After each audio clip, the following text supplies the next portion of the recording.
We are live. So, hi everybody. I'm Ashani from Uncle Bobbie's, and welcome to tonight's event. I'm very happy to be here.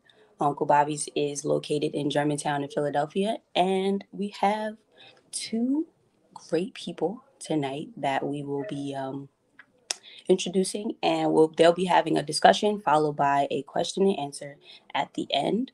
Um, the author is Tamara Winfrey Harris. She's the author of The Sisters Are All Right, which has won several awards, including the Harlem Book Fair's Phyllis Wheatley Award. Her work also appears in the books The Burden, African Americans and the Enduring Impact of Slavery, and The Lemonade Reader, Beyonce, Black Feminism and Spirituality, as well as in publications such as the New York Times, Cosmopolitan, New York Magazine, Ebony, The American Prospect, and Miss Magazine. She is also the Vice President of Community Leadership and Effective Philanthropic at the Central Indiana Community Foundation. The moderator for tonight's event is, hello, how you doing? Welcome. The moderator for tonight's event is LaShawnda Crowe Storm. She is a mixed media artist and a community facilitator that specializes in creating stories that raise awareness through outlining the consequences of racial violence. I apologize, my dog is downstairs at school right now. I'm sorry. Since the 90s, LaShawnda has been on a journey to express her deep love for art and execute the works, that have rich stories behind them. She has been the host of a TED Talk in Indiana, and she's traveled to different borders outside of the United States to work with different communities that have been disregarded by different parts of society. So without further ado, I would like to bring Miss LaShawnda, hello, to the screen so that we can get started with the event. If you guys would like to buy the book, there should be a link that requires you to buy the book. I got mine. So, you guys would like to start. I'll take myself off of the screen. And if you guys have any technical difficulties or anything of that sort, I'll be here for y'all. Thank you. You're welcome. You are welcome. So let's get started. And we're going to have a lit event today. We're going to have a lit event. Hey, girl. Hey. Hey, it's good to see you today.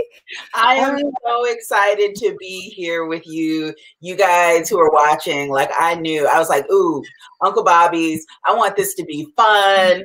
I need to get LaShawnda. She is the only woman who has not one, but two letters in Dear Black Girl. I was getting greedy. I had to hold it back. I was just like, you want another one? Do you need another one? Just tell me when to stop. So I just say, let's boogie down and get going. And you get us kicked off with your lovely voice reading. Let's get us kicked off. You know, I have been reading the preface a lot at book events, but you know what? I'm going to mix stuff up tonight. Okay. And I'm going to read an intro into the first chapter. So there are almost 40 letters from Black women to Black girls in this book, written from a feminist, anti-racist, anti-respectability politics, pro-Black girl lens. And the first chapter is about identity and self-love. And this is what I wrote. The chapter is called Black Girl Magic. I see you sparkling. In my book, The Sisters Are All Right, Changing the Broken Narrative of Black Women in America, I wrote that there's nothing wrong with Black women or girls. We have facets like diamonds. The trouble is the people who refuse to see us sparkling. A woman named Kashawn Thompson put a name to the way Black girls shine. In 2013, she tweeted, "Black girls are magic. You can do anything." That tweet became the hashtag Black Girl Magic. And on Black History Untold, Kashawn said, "I always thought that we were magic. I thought that maybe I wasn't yet, but look at mommy and look at grandma and look at auntie. I'll grow older. I'll be magic too." But what I understood to be magic was fairy tales. witches, people who could work spells and make things out of no things and make things happen that nobody else could. And that's what I saw in Black women. Now you see the term Black girl magic everywhere. T-shirts, books, workshops. What you don't often see is Kashawn's name. She said, I wasn't the right kind of woman to be saying these things. I wasn't a college grad. I didn't have the money. I was older. When I did this, I was poor, divorced, a single mother. A lot of it had to do with who thought I was worthy of the credit, she told For Harriet, a website for Black women. Those fixed negative ideas about us didn't stop Kashawn's genius, but they blocked her brilliance from view. You may know that feeling. Sometimes it seems like Black girls have to be perfect for people to love them. Little sister has to be born in the right zip code. She has to have the right sort of family. She has to look the right way, the right skin tone, the right curves, contour in the right places. She has to be agreeable no matter what she endures. She must never be tired or fed up or loud or angry or sad. She must like boys and only boys, but not like them too much. She must be ladylike, innocent, but grown up. She can't just be human. She can't just be worthy because of that. Sometimes it's hard to remember that you are a star when the world doesn't reflect your light. But you are a star, a bright one. In the letters that follow, Black women recognize your shine, and they tell you what to remember to stay gleaming and strong in your Black girlhood. How they keep the magic when folks challenge their beauty or smarts or who they love or their right to just be. Here are the spells, Black girl. Use your magic to make the haters disappear. Poof, sparkle on. I think that is like powerful, especially as a way to begin the book. And so I just really want you to dive in a little bit about where did this come from and why you wanted to bring together fabulous women from all over the place who sprinkle with stardust of Black girl magic to create a gift, because I really view it as a gift and a guide map for young girls.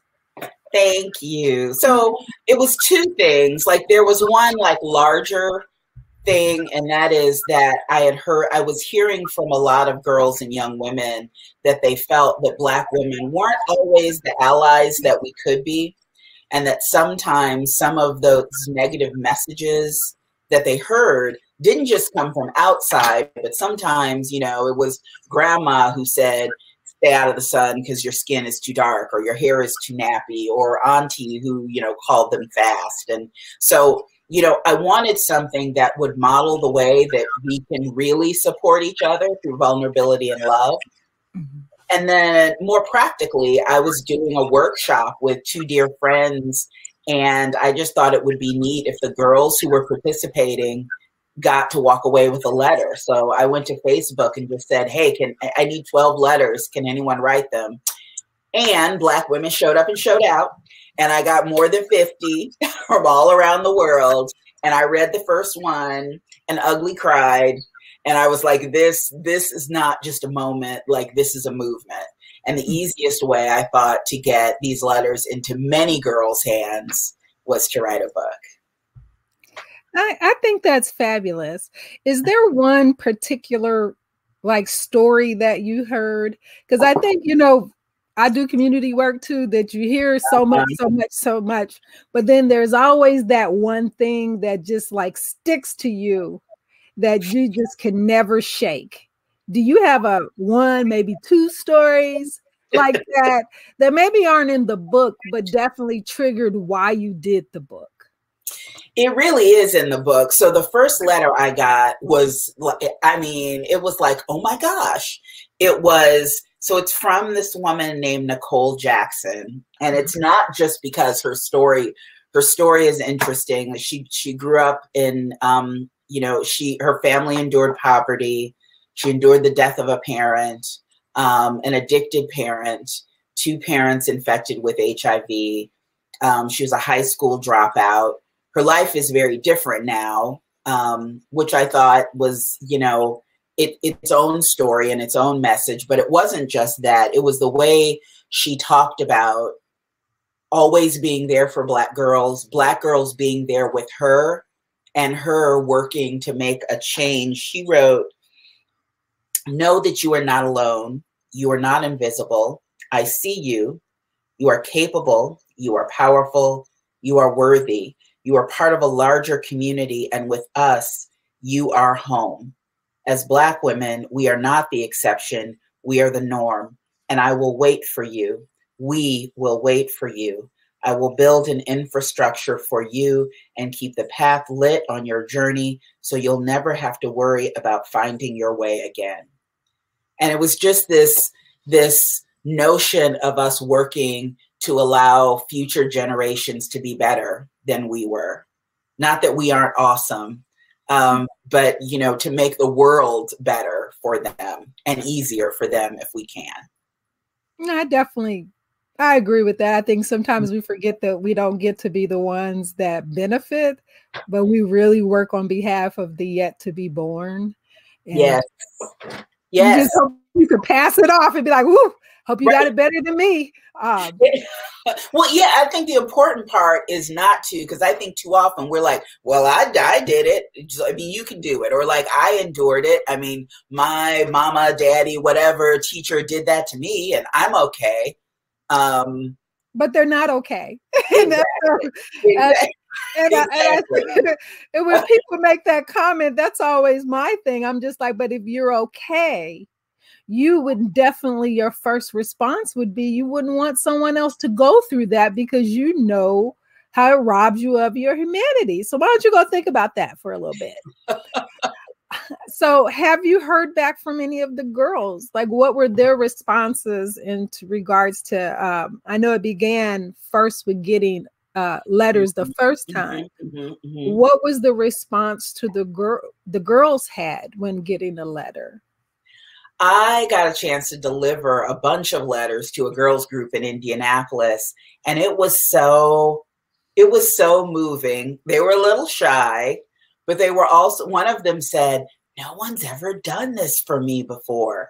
Because in addition to like these loving words from Black women, like people just don't get letters anymore. Certainly not if you're like 12. Like I don't even write letters. 12-year-olds aren't writing each other letters.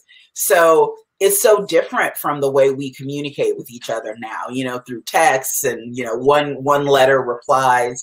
And so they were really moved, and just the idea, they read the letters aloud to each other. And so just seeing little girls reading these affirmations, and they had these big smiles on their faces, reading women telling them they were beautiful and you're smart and you're all of these things. It was really moving. That's beautiful.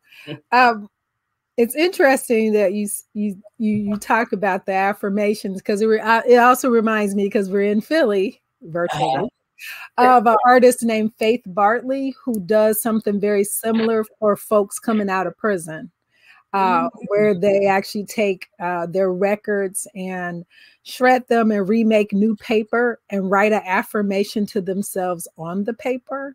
Oh, I love that. And when it gets hard, you're supposed to read it so that you can see what this other future you dreamed for yourself after prison. So I don't know, because we're in Philly and you're talking about how these affirmations for the girls, those two just came together for me. Writing is powerful. I had forgotten what I wrote in the intro to the first chapter because it's been so long. But it is like writing these letters. I mean, it is kind of like spells in the same way that artwork is. Like you're creating something out of nothing, and hopefully bending reality with your words, with your art sometimes. Well, I have to confess, I'm one of those strange nerds that still writes letters and Christmas letters and sends Christmas cards that have the year-end family letter about everything that happened over the year.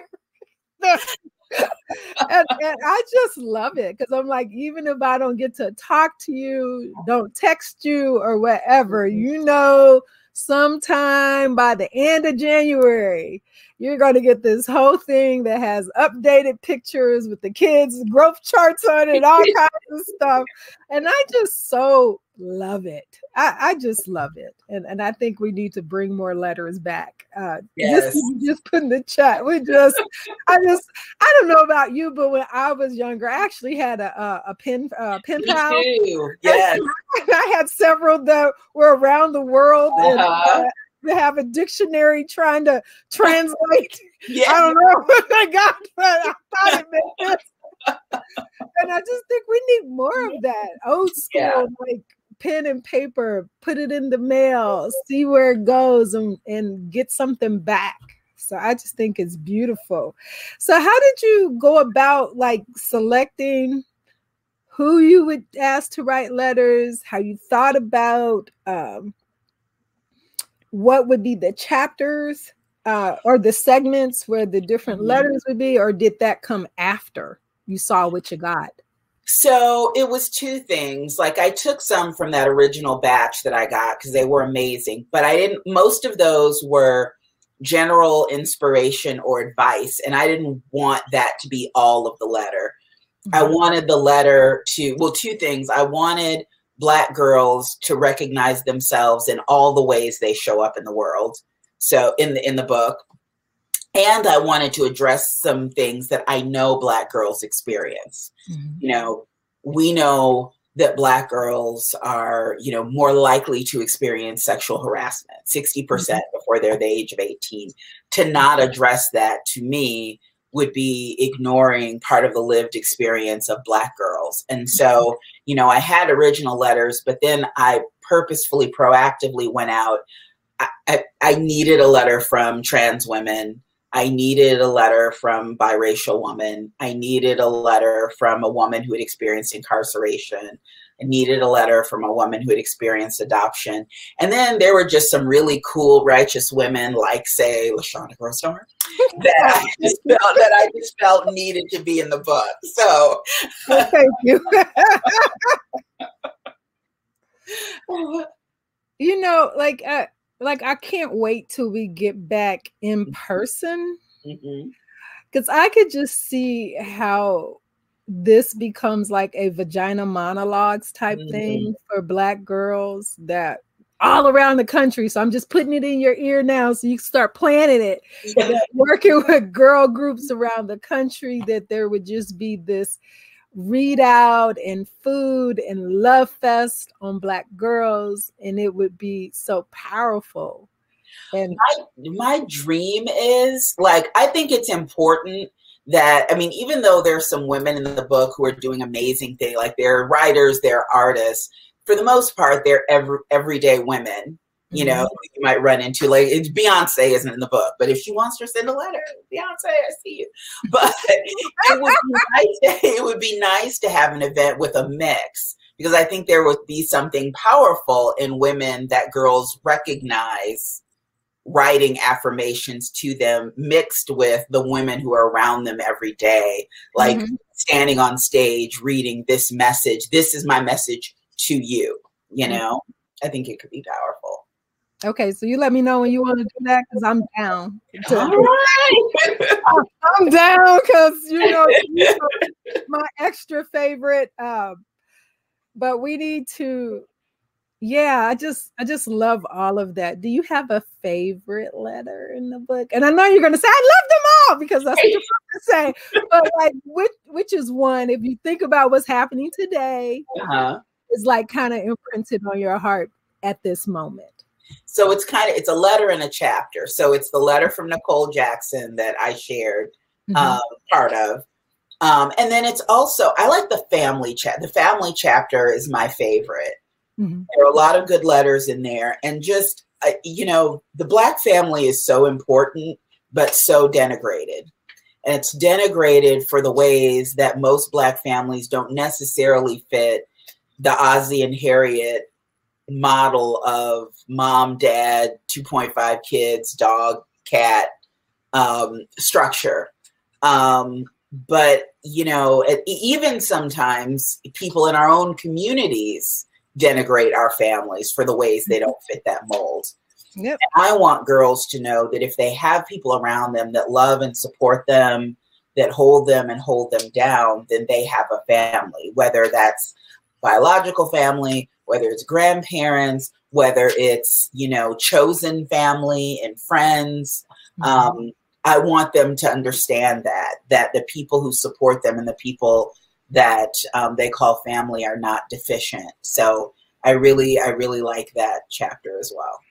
And the reality is that no family looks like that, and it never has. And so I'm it's always a myth. It's always a myth. And I can just look at my own family when I think about my great Uncle George, who is actually not related to us because his father died when he was 2. So his mother married my great-great-grandfather, and when he was about 4. She asked him, you know, if anything ever happens to me, because we're talking about late 1800s, will you take care of him? Well, lo and behold, 2 years later, she died. Wow. So by the time George was 6, both of his biological parents were dead. Now, you know, you could have chucked him out in the street, but he didn't. He loved him. He then marries my great-great-grandmother and raised George on up, and George was ours. And that's just how it is. He went off and they'd be like, George don't look like nobody, but he don't care. George belonged to us. And that's just how it is. And I also think that when we denigrate that,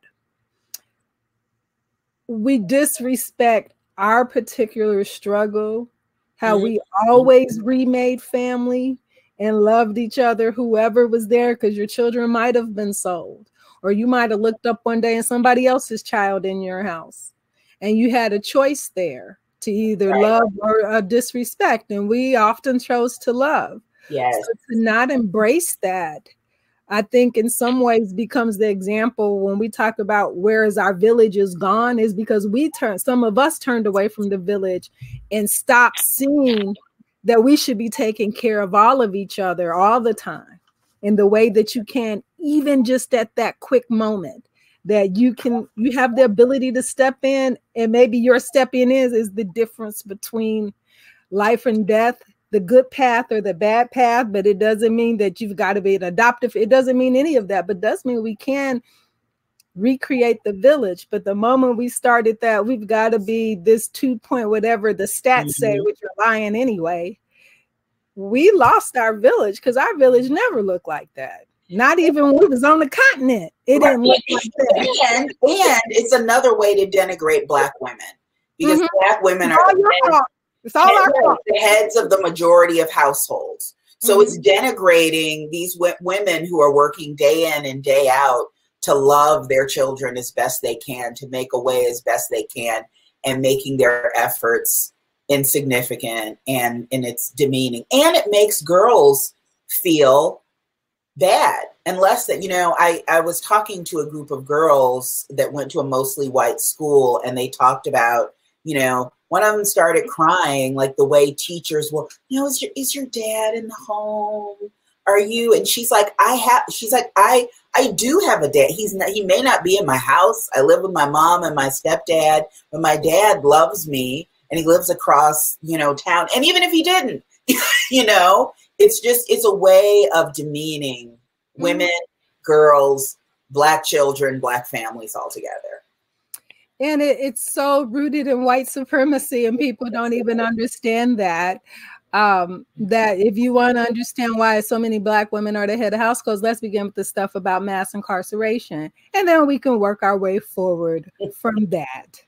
Let's talk about the drug epidemic and all of that, and how now we've got opioid, whatever they're calling it, but we never had crack addiction, whatever you want to do it. Right. And so if we don't have discussions about any of this without first looking at the historical context in which we live, as well as how that's played out, then we're just full of it. And, you know, I'll keep my other words because it's more like hashtags and other things that I think one of the 7 words we can't say without the FCC coming after you. Right. But we always have to have that discussion about, well, when you say that, what does this mean? Because there's always a backstory that's connected to these history, that even that whole, when you were talking about earlier about Black girls are fast and all of that. Well, let's just talk about why we have to get to this thing that talks about sexuality for a girl who's not even thinking like that. And we can backtrack some of that stuff. That's why I wanted to open the book the way I did, which is kind of with a history of where some of those stereotypes that affect the way people see Black girls. And, you know, I get it. You know, I tell them at the beginning, okay, buckle up. I'm going to give you some history. I promise I won't take long. But, you know, I find it helpful if girls know where the context of some of that stuff comes from, so that they know that it's BS. You know, there's a context for the reason that your school keeps violating you for dress code. And it doesn't for your white friends who are wearing the same thing. There's a reason for that, you know? And let's talk about it. Jezebel. Right. I love the, what is it? The Jim Crow Museum of Racist Memorabilia. Michigan? It's in Michigan at Ferris State University, but it's interesting because on the website, they take every single racial stereotype and then write out the whole history, and then they bring it forward so that you see how it manifests over time and how it changes and how it shows up in contemporary reality. So I know when I work with youth, we do that exercise too. And then they go away. And I'm like, while you're gone for the next 2 weeks, I want you to see if you can pick out some of this stuff and then come back to me. And then it changes their whole way in regards to how they can now deconstruct the world around them with material culture, visual culture, and what they're being fed about each other. So it's powerful. Is this book just for Black girls? So I center Black girls and women in everything I do. That's just what I do. Not enough people do it. That is my calling. If I write something, it's for us. That said, I think that, you know, like when you read your letter, like there is so much that anybody can get from that experience. There is so much wisdom. And I know, you know, people not that I'm Toni Morrison or August Wilson, but people used to ask them both why they only write about Black people, why they only write about Black stories. And I think it was August Wilson who said that, you know, anything you would like, love, war, loss, you know, anything you want to learn about can be found in Black stories, just like any other story. So I think, you know, this book is valuable no matter what your race or gender is. And I always go back to the literary canon that we were all forced to read in high school and say, if I was supposed to get something from Moby Dick, and other people can get something from this book, but I promise you it'll be more enjoyable. I promise you it'll be more enjoyable. It'll actually be an enjoyable read. I love that. Do you have another letter you like to read? Because I like hearing you read, actually. Oh my goodness. See, I was about to make you read is what I was about to do. I'll go after you, but I like to hear you read. Because I can tell how much you really love them. When you I like this one from my friend, Dr. Carolyn Strong. And this is in the Identity chapter. And she wrote, "Dear brown-skinned Black girl, if no one else tells you this today, hear it from me. You and your dark chocolate shell are beautifully and wonderfully made. As a young girl growing up with chocolate skin and 4C hair, the tightest of tight kinks and curls, I didn't see anyone on television that looked like me. And if somehow a girl like me did make it on screen, she was usually made fun of. That made me feel like I was not beautiful. And I've spent the last 35 years trying to turn that feeling around. I'm going to do my best right now to tell you the things I wish someone had told me back then. Read this as often as you need to be okay. They hate you because they ain't you. Look around, love. People who don't have what you have and don't look how you look are paying big bucks to get what the Creator bestowed upon you for free. The next time you see a girl on IG tanned to death with lip fillers, butt implants, and box braids, just remember, yours is free and organic. We are slowly, ever so slowly, moving toward a world that sees beauty in you and us. As I write this, Miss Universe, Miss America, Miss USA, and Miss Teen USA are all beautiful, vibrant Black women of varying hues and hair textures. They are the visual representation of all the ways Black girls can be and are physically beautiful. In the meantime, know that the absence of dark-skinned girls in the mainstream culture says more about the people making that culture than it says about you. As a girl, I remember thinking, what's wrong with me? I had a ton of answers, and each one made me feel worse than the one before it. I don't want that for you. Bump that. Your melanin, that thing that controls how brown you are, it's an asset. People may give you crap about it, and you may not appreciate it now, but know this, honey. The saying, Black don't crack, is real. And melanin is the best anti-aging cream you could ever ask for. Beautiful Black girl, if you let it, this world will take your soul and try to convince you that you handed it over willingly. It is my job as a fellow Black girl to stop that from happening. I start by telling you that you are beautiful. The Creator makes no mistakes, but also know that in your beauty lies an ability to do and be anything you want. And if nothing else, know that this chocolate girl loves you. Love, Carolyn. And here's what I love about her letter. P.S. Hit me up if you ever need to talk. My email is carolyn@bulliestink.com. I love it. I love it. I love it. And I love that she talks about the skin, because even in 2021, this is an issue that I had to correct someone on just last week. And it was because, you know, I like to teach folks. you know, that's my other passion is like, let's have some course correction in your thinking. But the sad part is that this was a woman who has very beautifully chocolate skinned children. And she was going on about how when they were younger, they would make fun. And so I'm just sitting there looking at her like, okay, when is she going to see my face? Because, you know, it's And so I had to ask her. I was just like, so she was like, oh, I guess that's why God gave me two very dark-skinned children. I was just like, I don't know. It's like, I think that's in your genes. Something to think about. And I was just like, so while you're sitting, I was just like, so I don't understand. Is that why God gave you two dark skin? I was like, so you make it sound like it's a curse or punishment. Yeah. Well, you know, I have to make them strong. I was like, that's just a strange way to think about it. I was like, what you must do is change the world's viewpoint, because there's nothing wrong with them. And I was like, so what would you do if while you're sitting here cracking these jokes, your daughter walked up behind you and heard you say this? So she's looking all crazy now. Well, she would never hear that. I was just like, but that's not the case. Right. Because here's the reality is that you were so, you don't know anything about how I stand about this, how I think about this, and you just went right into it. And one day you're going to be tired. The filter is not going to be on. And I was like, and then what you're going to do when you're going to have to spend the rest of your life trying to rebuild her? You ain't had no business doing it anyway. I was like, first of all, you need to go do some stuff about your own self-hate, because you shouldn't.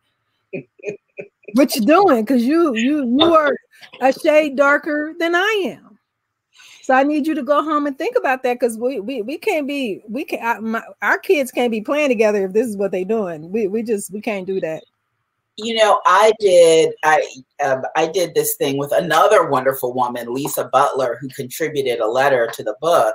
And we were talking about, like, what are the ways that we feel like, you know, Black women and young, like, we can start to change this dynamic. And one of them is treating other women and girls with empathy and speaking magic into their lives. And that means not denigrating them, even when you think no one is listening.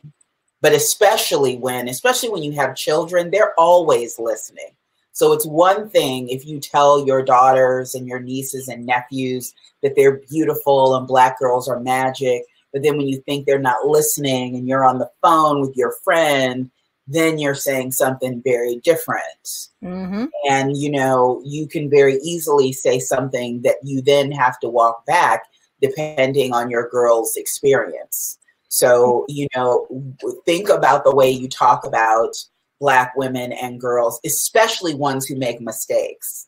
Because we can be hard on Black girls and women who make mistakes. But the woman you denigrate, I mean, you never know what your child's path is going to be. And the reality is, as a person who actually practices a traditional African faith, you don't know the journey that they have to have in this life. And your job is either to get out the way or get in the way and help. But the notion that somehow you know better than someone else's journey is just outlandish, because we all got different paths we have to take. And we can help each other along those paths. But you don't get to sit around and judge about, oh, see, look at that one over there. Look at that one over there. And when you're moving yourself out the way, you should be moving yourself out the way, because somebody over here making skin color jokes and you're just like, you know, our kids can't be together now. Just so we on the same page. So when you're like, why aren't you coming over no more? Because you misstepped with me in a big way, and I don't play that game. I don't play that game. So LaShawnda, yes, because if you all who are watching don't know LaShawnda's work, like, you need to check it out. It is amazing and it is so powerful. And did you want to be an artist as a girl? Do you think you could be an artist? No. I was actually so my world connection to the arts was actually Bob Ross. From the joy of painting. That is so funny to me. From the joy of painting. And then I guess then my grandmother my great grandmother with her handicrafts. And that's even that whole handicraft crochet, that thing is even more complex that we would talk about later when I got older. But I actually started my journey off in the sciences, going toward engineering, and finishing with journalism, and then doing some like social work stuff. And my whole connection to the arts began because literally I move across country and I don't have any friends. And I was like, well, you know, I was like reading something about like when you move to a new city, like how do you make connections? And they were like, take a class. And I worked not too far from the Atlanta College of Art, because I had relocated across country. And they actually had a night school program. I was like, oh, I could do that. And I'll be honest, no context. Bob Ross is what I got. That's all I got. Fluffy clouds and the little tree. Tree over here, the tree over there. We're dating ourselves for some of you, right? Right. Because I love Bob Ross. There's actually an art exhibit up his house right now. You're right. Somebody knows. In Muncie, Indiana, they have turned his house and studio into a museum. You can go see it. But I called the school. I was like, oh, I want to do Bob Ross. And, you know, she's like, well, we don't really have that for the day, but we do have this intro to figure painting. I'm like, oh, okay. All right. But it's painting. Yeah. What I did not realize when I walked in, because I was late, was that I walked into a nude on stage. And I was like, oh, okay. And I'm not talking about they had like a bikini. It was just butt on the stage, lounged out. And they were changing poses. I was like, okay. So the teacher, and I have to give her a shout out because I have been very blessed to have the right people show up at the right time. But her name was Eula Mab Ginsburg. And she was like, you must be new. I was like, yes. She was like, well, let me get you situated over here. And I stayed there taking those classes at night once a week for probably about 3 years. And then she was like, I can't help you anymore. Go over here. And I went over to Georgia State University because they were the only place at the time that had an actual art program that their classes, because they were in the middle of downtown Atlanta, literally started at 7 o'clock in the morning and ended at 10 o'clock at night. So I could work a full-time job and then go to art school from 5 to 10 o'clock at night. And I did that Monday through Thursday for like 4 years and just had I think out of all of my education, and that has been the best one at Georgia State University. And I've had some fairly quote unquote elite art education after Georgia State, but the best education, and probably even compared to my undergraduate education at the University of Michigan. I'm just going to say that because people would be like, well, no, the other one is this and that. You cannot compare to what I had at Georgia State because you would have classes with people from 18 to 62.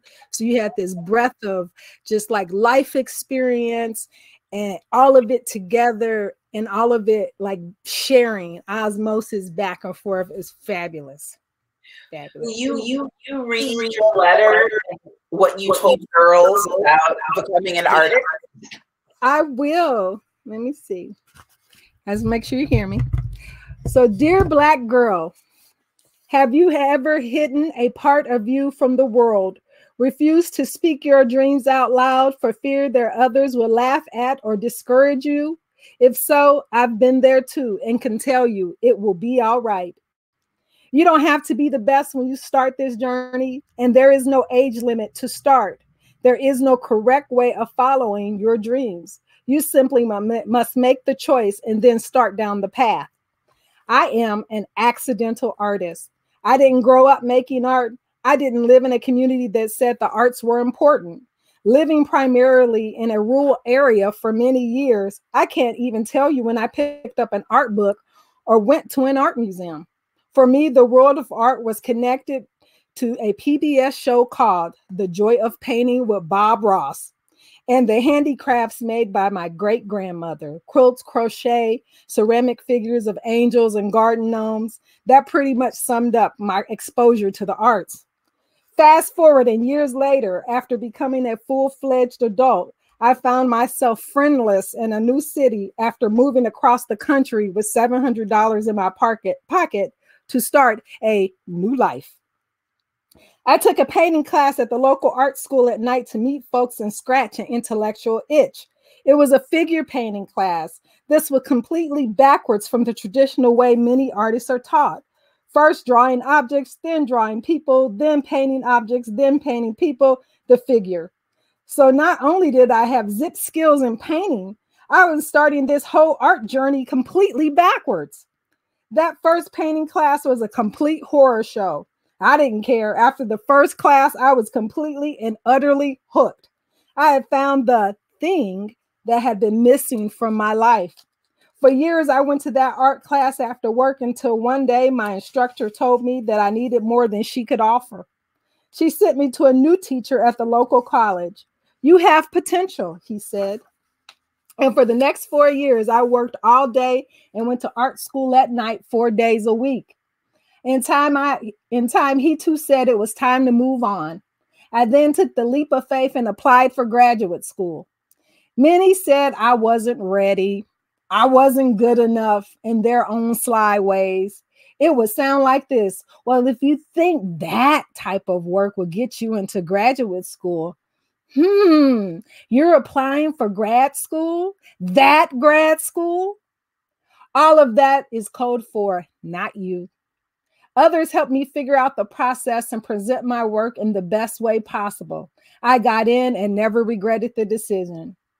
Yes, looking back, I can see where I needed to learn a little bit more in certain areas. But life is a process, a journey, not an absolute. Skills can be learned over time. Opportunities must be taken when they present themselves. When I set out on this journey for graduate school, I wanted to see what it meant to be an artist. Where would this path take me? I knew I only had this one shot in life to give it a try, and I took it. So what is the moral of the story? This is not one of those pull yourself up by the bootstrap stories. Those stories are full of it. This is not one of those if you try, it will all work out stories either. Those stories are full of it too. This is a story about taking a leap of faith and giving yourself a shot at whatever you are passionate about. I won't tell you that it will always work out or that it will work out the way you think. But it does mean that you will not spend your life regretting your shoulda, coulda, wouldas. I've never said my path has been easy or that there have never been times when I have questioned the choice. I am human after all, and questioning is a part of the human journey. But the one thing I have never regretted is giving myself a chance to build a future I could believe in. So seize the day and take a chance on you. Good luck, beautiful Black girl. LaShawnda. I should have said kisses at the end. That's usually my thing, kisses. Where'd you go? I can't hear you. Come back. Come back. Sorry, I didn't want to be making noise in my old wooden chair while you were reading. I was saying, I mean, that's one of the things that I think I did successfully with the book is that, there are some tough issues in the book too, but I wanted Black women to talk about like all the experiences, work and following your passions and, all of those things that are part of our like full, well-rounded lives. Sorry, go ahead. And I think for Black youth and girls who want to be artists, Black people don't raise their kids to go to art school. They just don't. They'll be like, well, can't you like be a graphic designer or go do videos so you can work in Hollywood? But this whole notion of go be an artist, they're just like, don't do that. And you'll see folks just struggling because they're not at least trying to be like, well, let me see what it could be. And if I go do it, it don't work out, okay. But at least I gave it a try. But sometimes, we have to support them for what they can be and see where they go with it. And that's just my spiel.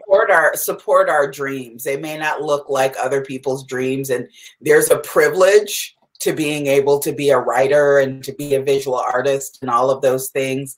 But anyone can try. Tananarive Due, who's an awesome Black woman horror writer, told me about writing and making space to writing, that it's okay to set an objective to write a word a day. Mm-hmm. Now, 9 times out of 10, if you sit down, you're not just going to write a word a day. You're going to write more than that. But if you just write then you met your goal. So, if we teach our girls to value the creative parts of themselves, then they will learn to make space for it in their lives, even as they do other things. And I think what we fail to realize sometimes is that creativity is actually what allowed us to survive some very brutal treatment on these shores. Mm-hmm. That regardless of everything that's happened, we have created some of the world's greatest music and literature and art. And to deny that of us, because it can't give you a 6-figure paycheck and all that other stuff, is in some ways to deny our birthright. To use those skills that our ancestors used on these shores, as well as the other shores we've come from. And some of that means you got European shores, African shores, and Native American shores. But at the root of that is creativity. And why would we not have that woven into all aspects of our being for our communities and for our children?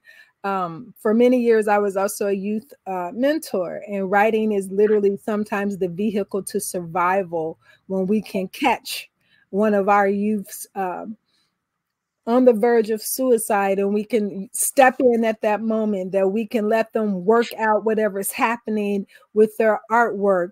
And we fail to realize the benefit of how it can heal the soul as well. Oh, let's give some folks time we have a question. What is the most impactful insight that you uncovered during this process that you wish you had been exposed to in your own girlhood? I am very lucky that my parents were like on it.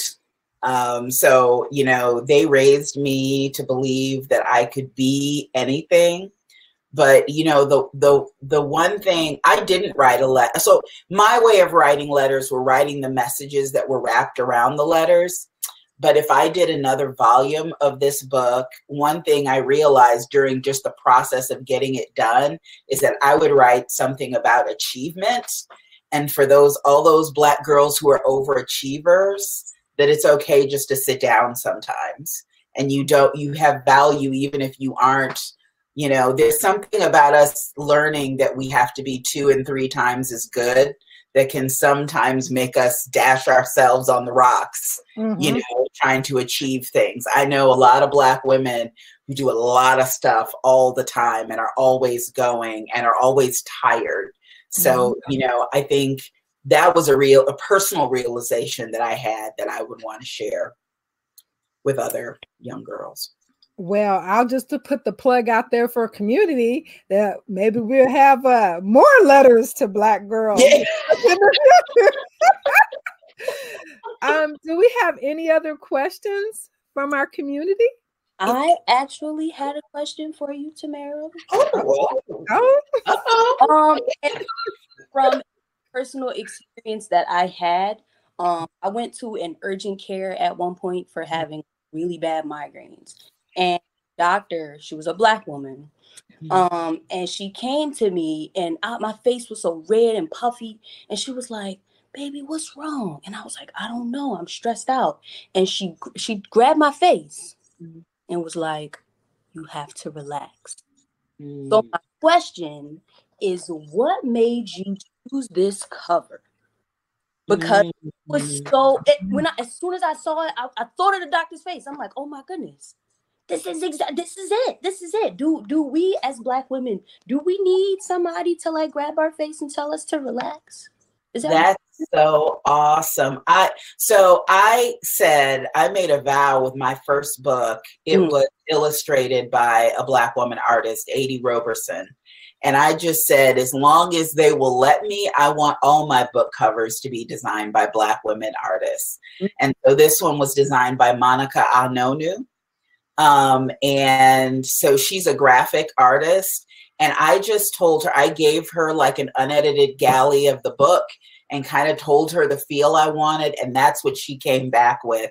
And I was like, oh, yes, that's it. Perfect. That is it. Are these real people? Do you know whether or not these are real? No, I don't think so. I think it's just from her imagination. She has a beautiful imagination because these are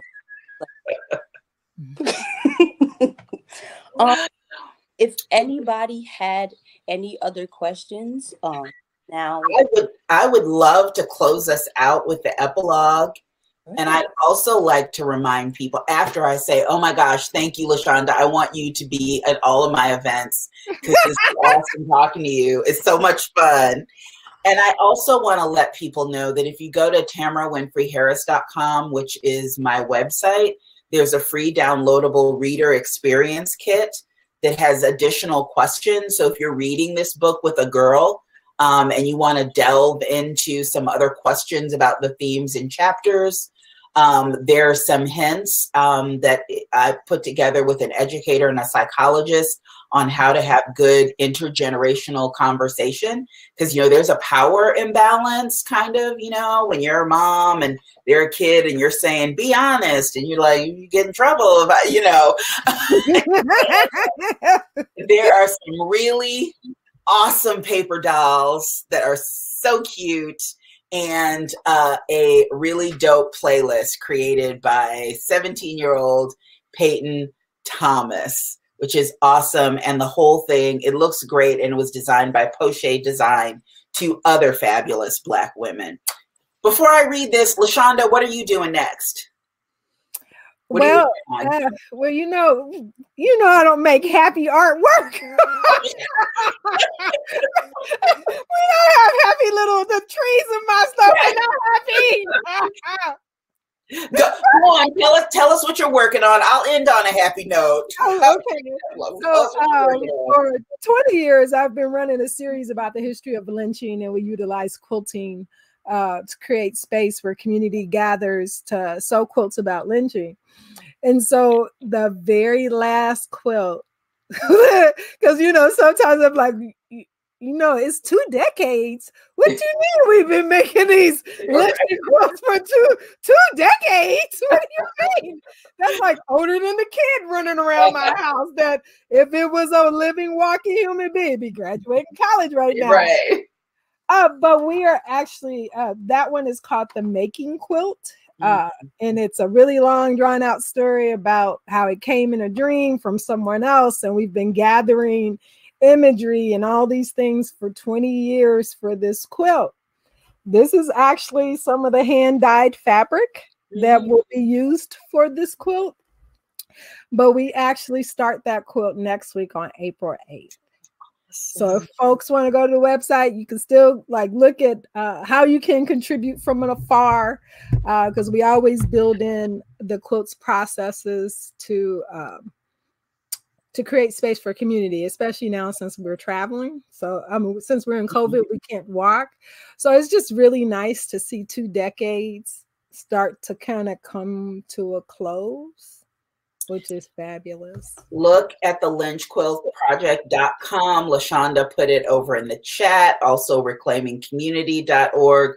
Also in the chat down below by Dear Black Girl. Please support local independent bookstores, especially local independent Black-owned bookstores, because we need them. And so I will read the epilogue that is pick up your oyster knife, and hopefully everyone gets the Zora Neale Hurston reference. I love you, Black girl. I love Black girls in Afro puffs and Black girls in bundles of Remy. I love the daddy's girls and the fatherless ones. I love the little sisters who make straight A's and the ones who skip school. I love the hood girls and the suburban girls and the country girls too. I love the quiet girls and the loud girls, the lip-smacking, smart-talking ones. I love the saved girls and the heathens. I love the girls who stay in sweatshirts and J's and the ones in the tight Fashion Nova fits. I love the happy girls and the anxious girls and the girls battling depression. I love the trans girls living defiantly. I love the girls in the library and the ones on the basketball court. I love the virgins and the young mamas. I love the girly girls and the butch girls. I love the girls who fight. I love the girls who love boys and the girls who love girls and the girls who love both or neither. I love you, Black girl, unconditionally, and whether you are 15 or 50. You hear me? Today, I love you, whether you look or act like they say you should. You are not wrong. And when you are wrong, I love you with all your flaws.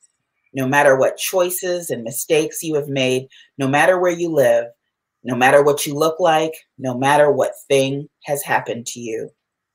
And the greatest thing you can learn is to love yourself unconditionally too. Maybe the hardest thing you have to learn. And I hope the letters in this book have shown you how. One other thing, Black girl. You must learn to love other Black women and girls the same way. Love us whether we look or act like they say we should. We are not wrong. And when we are wrong, love us with all our flaws. No matter what choices and mistakes we have made, no matter where we live, no matter what we look like, no matter what thing has happened to us. Now, this doesn't mean you have to become a target for another Black girl's pain or anger or trauma. It doesn't mean you have to silence yourself in the face of Black women. It means you must give your sisters grace and understanding, the benefit of the doubt. So few people give us that.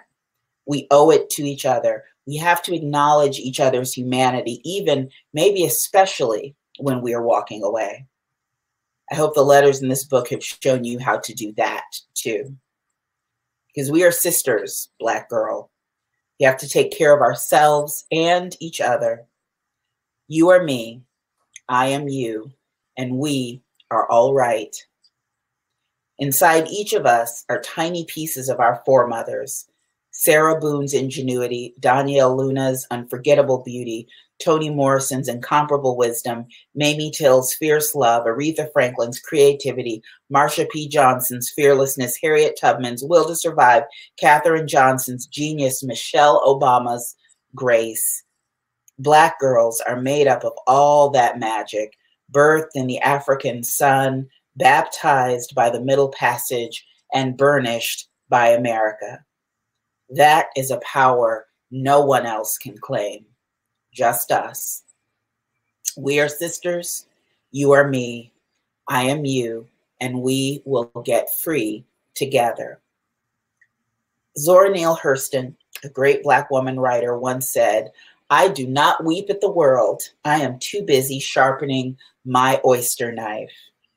An oyster knife is a utensil used to crack open the shell of an oyster to get at the tasty meat inside. Zora meant that she wasn't wasting time thinking about the hard parts of being Black and a woman.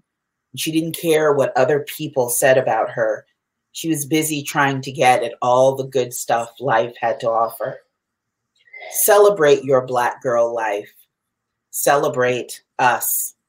Be like Zora and get that oyster girl. Thank you. Like, I'm gonna give you a big up because that's so beautiful. But I think you need a T-shirt to sell that says "I love Black girls" or something like that. I'm on it. Okay. I'm just saying, I need a T-shirt. I'll model it around for you. But I need a T-shirt that says "I love Black girls." Thank you, LaShawnda. Thank you, Uncle Bobbie's. Thank you for inviting me. You both for this. I'm so full. Yay! So full, and I'm so glad that I could be a part of this event. I feel like this is like my new holy grail that I'm just going to have. Like, got the book, I read it from cover to cover, and I was like, oh my goodness, there are so many Black women that they love me and they don't even know me. And that's the best part. That's the best part. So thank you so much. Thank you. Thank you. This is the end of the event. I would like to thank everybody for tuning in. I would like to thank Miss LaShawnda and Miss Tamara for being here with us tonight. If you would like to purchase the book, stop by Uncle Bobbie's. It's located at 5445 Germantown Avenue in Philly. You can also, I'm so sorry, my dog, she wants to come. You would like to purchase the book. You can also check out our bookshop website and read up a whole lot more on these two wonderful women because they are forces to be reckoned with. Do you hear me? And I'm in my 20s. I'm preaching. So, if you two ladies had anything else that you would like to say, the floor is yours.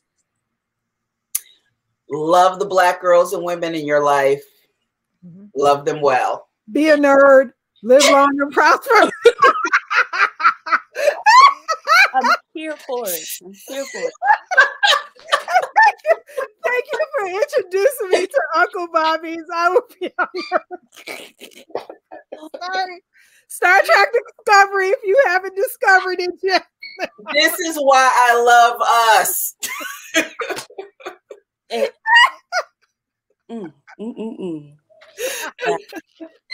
Whoa. I'm sorry. This is what we're here for. We need all of the laughs, especially now. All of the laughs. So again, if you guys would like to purchase the book, make sure you check out Uncle Bobbie's. Go to our bookshop. And that was all that I had. Thank you guys so much for tuning in. Night night. See you later. Kisses to all. Bye. Bye-bye.